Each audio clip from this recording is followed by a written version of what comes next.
Voici les étapes pour le projet porte-clés numéro 2. On va commencer par écrire un texte. Alors, on prend l'outil de texte à gauche. On clique dans l'écran. On écrit notre texte. On clique sur l'outil sélection pour le sélectionner. On va fermer le petit cadenas pour garder les proportions. Et on va mettre notre texte, disons, admettons, 50 de large. Et la hauteur, ça va garder les proportions. Ensuite, on va changer une police. On va aller dans texte, texte et police. Il y a ça à droite qui va s'ouvrir. On choisit une police de notre choix. On fait appliquer.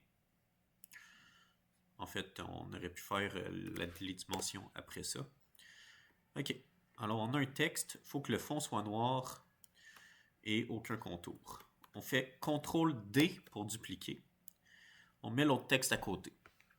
Bon. Pour changer les couleurs, lui, on va le mettre contour rouge.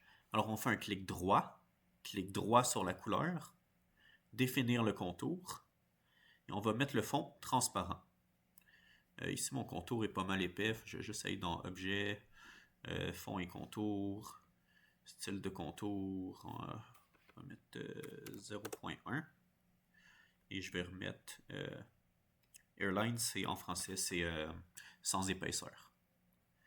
Et lui, juste pour vous remontrer, admettons qu'il n'est pas correct. Lui, on va mettre le fond en noir. Alors, clic gauche pour mettre le fond noir. Et le contour, on va mettre aucun. Alors, clic droit, définir le contour et le fond en noir. Bon, on a les deux. Qu'est-ce qu'on fait ensuite? On les superpose. Alors, on sélectionne les deux. Objet, complètement en bas, aligner et distribuer.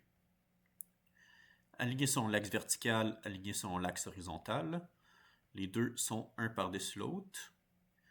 Ensuite, on sélectionne seulement celui qui a un contour rouge. Et ce qu'on va faire, c'est chemin, une dilatation ou une ouverture, qui est CTRL et fermer la parenthèse.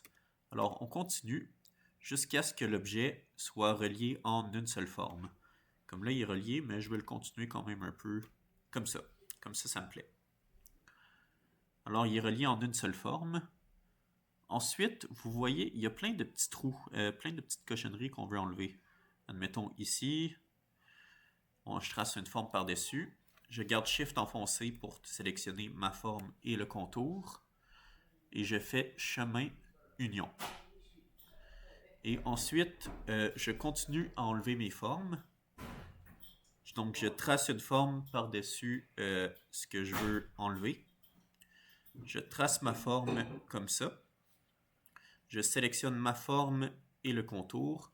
Je fais chemin union. Alors là, toutes les petites cochonneries qu'il y avait devraient être disparues. La seule étape qui reste, on trace un cercle avec l'outil de cercle à gauche. Et on le trace ici. On va le mettre 5 mm par 5. On va mettre contour rouge et aucun fond.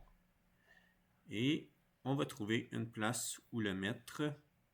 Disons qu'on peut le mettre ici. On va sélectionner notre cercle et notre contour chemin union. On va ensuite tracer un autre cercle à l'intérieur qu'on va mettre, disons, 4 par 4. On enlève le cadenas pour enlever les proportions. Disons 3 par 3. On le met ici. Et voilà, c'est fini pour le projet porte-clés numéro 2. Félicitations.